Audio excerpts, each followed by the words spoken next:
Good morning, you're on Fresh FM, the Deadline Report with Ben Vidgen Investigates, and we begin a new season. I haven't been doing a few things for a while, been a bit tied up, but we've got a whole bunch of new shows coming your way. Today, the first two shows I'm actually going to be doing are actually related to the issue of Convoy 22. This is going to be my report and my interpretation of that particular event. Um, do go to my website. That's the Dyslexic Detective, although it may very shortly be changed to Media Down Under. We are looking at a brand change, and it's the Dyslexic Detective, Ben Vidgen, for the Deadline Report. And you also may find links there to my newspapers and magazines, which are published under the Deadline Gazette label. So you want photos, you want updates, my interpretation from people that are actually there, or things that I think have just stuck out. I've all put them actually there on my website. Now, before we get going on these shows, let's just set some ground rules going on, and also put some cards on the table. Most of the journalists that I've seen out there today, or all the people involved on this particular issue, or in fact, any issue you really get a name, they're frustrating me because there isn't really a journalist out there who isn't working for a corporation that doesn't have some affiliations with a political party, and thus they come in. The whole idea of being fair and balanced and letting the information just deliver itself is kind of getting a bit hard to find, because basically people come in with their own, they've already determined what story they've told before they've gone out to do the report. I'm trying to the best of my ability actually to stick to my professional guidelines, and that I'm not. There are elements of this protest which we'll get into a second, which I support. There are elements of it that I don't support. But what I'm actually doing is doing my report, and I'm going to be looking at these different allegations and just seeing what actually I come across, whether or not that actually is backed up. So I'm not going in there to accuse the government of anything. I'm not going out there to champion the protests. I'm not saying that there aren't issues with the protests. I'm just going to look at all these different issues and tell you about what I've come across and what my experience is, and try and do it as relatively as neutral as I possibly actually can. I say as possibly as can, because I'm a human being. We all have inherent biases. It's something that, again, that the media probably needs to own, but they pretend that they have these professional standards that they very, very really live up to. I'm accepting the fact that, yes, there will be actually bias in my account, but I am actually following certain methodologies and steps to try and just actually, done. So the things that we need to look at today in terms of the two reports. So the report that you're looking at today, and I'm recording this actually in Christchurch, where I'm actually staying. And what we're looking at today, the first section of the report was what I'm talking about right now. It's just kind of giving a bit of the background. And then the second section of the report will be basically on my general trip up there, things that I've just kind of come across, and updates the material that I'm actually being sent, and I'll be responding to that. And I'll be looking at some of the issues that I've actually been investigating, because I've actually been involved in the story now, probably for well, prior to Christmas, well before Christmas. I started covering the whole freedom protest, and knew where it was going to go, and have actually also been very kind of paying attention to how my colleagues have been covering the story. And that's also, when I say that, it's not just about in terms of reading the newspapers. I've been looking at their own behaviour when they actually have been, or the case has been, haven't been at these protests. The third and final component of the protest, the first show will be basically me looking around and encapsulating my experience of Picton, and I'll do that. I'll pretty much will try and do that. I'll take notes, and I'll take little videos, which, again, all of that extensive backdrop stuff, if you want more, can be found on my website. The Dyslexic Detective, possibly going to be very shortly the Media Down Under page for postmanproductions.com, Ben Vidgen. So you can go and find all that stuff there. So we'll file that last report kind of, as I said, impacting. And then, of course, the following show that you'll get the weekend after that will be my take and interpretation of Wellington. I haven't quite actually scripted that one actually out the stage, but somewhere I imagine the situation will be kind of like walking around, having a good look at the situation, then we'll kind of do as much as possible, sort of reacting to what the motion is at that time, the most newsworthy thing. And then the third component, part of that component show, will be basically a wrap up coverage of everything that I've concluded and analysed. Now, one of the things that, of course, as we sort of got 3 minutes wrapping up, we've already almost used up our first 8 minutes. But basically, obviously, what everyone knows is that there's a whole bunch of people actually outside of Parliament at the moment, and that group maintains that they want the mandates. That group maintains that the main thing is they're anti the mandates and they want the mandates to end. That's the summary of all the things that we need to know for the moment. The other side is trying to say, well, no, they don't know what these people want, or they have no idea what they're all about, and they're all full of outright Christian lunatic QAnon types, and that they represent the majority of the protest. And there's the insinuation, a lot of it is also that basically they're racist, and that they actually, but they're all basically Pākehās. And again, the one I've just recapitulated is not the. It's more complicated than that, but those are the summaries of the overall kind of reporting that we're actually been seeing. So basically, what I'm aware of is the things I'll be looking at is going to be saying to people, like, asking them about how they feel about QAnon. I'll be asking them about their politicals in terms of do they think Jacinda is a communist, or do they think that she's an agent of the TPPA?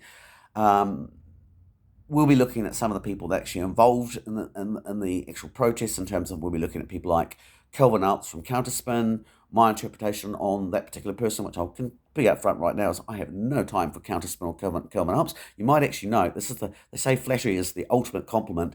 If you actually look at the font and the way that Counterspin's done, and then you compare my newspaper, which I've had for 20 years, you'll actually know they're an exact replication of that. And this is basically what happened. Kelvin, first of all, is trying to blow smoke up my ass. He even at one point put $10,000 in my account. Yes, you heard right. The man put $10,000 in my account. This is way before COVID. I actually found out what he was actually all about. Went, no, thanks, Calvin. I don't actually want to have anything to do with you. Now that I actually know that that's what you really stand for. And basically, my former colleague, who was Vinnie Eastwood, who I joined up with when we were protesting the TPPA, and we were protesting against the power of corporations. Basically veered off right and went that direction, took the money, and then got paid by the NZPP. So yes, there is money behind these people, and there are people like the NZPP, and there's people like Kelvin Alps, and it's quite interesting too, because we're also looking at the things like Brian Tamaki. We're having the thing that I think very important people need to understand about Brian Tamaki is that Brian Tamaki is not a standalone person. There is behind the Brian Tamaki, there is the Tamaki brothers, and then behind the Tamaki brothers, there is the Tamaki Hapu, and then behind that there's an iwi, and there's a very, very complicated set of politics behind let's just call them Pope Tamaki and be done with it. So we've got those people, and then of course we've got people like Chantal Baker. Haven't heard anything I've actually heard say that I've object to or have any real issues with Chantal Baker. But of course she is the daughter of Leighton Baker, who's a Conservative, who again is seeing the protest as a means to an end. And of course this is not the first time that we've encountered this stuff. If any of you guys actually remember, go back to the Brethrens and the Greens and so on. There's been a long history in New Zealand, all that Christian element trying to buy their way or shape politics by dipping into their pocket. So we'll be looking at these things, which there are elements on of truth, but we'll also be looking at the symbiotic relationship between those components and the people in Parliament that are trying to make out that the protesters are all right-wing. It's a very symbiotic relationship, highly dysfunctional, of course, but one of these two elements largely support each other, and it's interesting to see when you actually look at the narrative about what they don't say, how much they actually have in common with the government. And I want to say the government here, I'm actually extending that to mean not just the Labour, Jacinda Ardern administration, but I'm also including that to extend the elements of the national government. In fact, let's just sum it up even further. If you go to the very top of the food chain in New Zealand, you get the Privy Council. And I highly recommend, again, go to my website if you want the full details, but go and have a look at who sits on the Privy Council, because it pretty much all shows you that the real power of Wellington isn't Labour or National, that there is a clique in there, and it's very much a bipartisan. So when you actually look at that overall status quo, you find in actual fact that they've got certain goals and agenda, which actually do parent up with these people, which, according to the narrative that's been run for corporate-based media and trying to dominate the protests. So we'll be looking at those components. and looking at, and there is a seed of truth, and we've got some very good sources of people who have actually been struggling with these people within the protests as they've actually trying to maintain the protests as a bipartisan against the command. So we will look at we'll look at all of those aspects of it, and so I'm not going in there as like yeah protest. I'm going in there to report what the situation is, which my final observation is actually I haven't seen a lot of that happen from my colleagues. So they either reported from the outside of these protests. They've gone and they haven't really done their research. They've got it on a basis of assumptions, and a lot of the time that they've brought these assumptions, and that's actually, I mean, I've literally been to protests where in Invercargill, the journalists that were there could be wandering around with their notebooks shut. Also, kind of interesting because you've got people that were like down there, like Rachel Kelly, who I'm currently, I've done, Rachel Kelly wrote a story about the TY Point and belittled it, which I basically blew apart and probably played a very large responsible part of actually getting people aware of what was actually happening down at TY Point, which then became, other people then joined on board. So it's one of my better stories I'm actually quite proud about, but it sort of demonstrated I already had issues at that point with Rachel Kelly because of that, and we're now finding other stories about the protests, which I'll go into later on relating to, we'll just leave it at that. But basically just saying that there have been components of people within the press who have already got an agenda when they come to these stories. We'll take a bit of a break now. As I said, in the next section of this report, it's basically me heading down to Picton. Just along the way, I will probably at some point take a lunch break, and I'll just recap some of the things that have actually been brought up to my attention to that day from my news feeds and so on. And I said then when we get down there after I've been to the protest, well, not the protest camp in Picton, and I'll try and include that. Like, I'll go around and I'll talk to local businesses as well, and different other people. I've got some very good contacts from the other side of the story, so we'll get the interpretation, and we'll try to give you a hold that ball up that you can actually pick it up and roll it around and look at it from all angles. And hopefully, what I do is I provide you guys with a really good story, which gives you a chance to see all the angles. And I haven't gone in there with a predetermined conclusion really about what's actually going on. And so hopefully I'm actually doing my job and giving you a fair and balanced and accurate account. This is Ben Vidgen on the Deadline Reports, Fresh FM.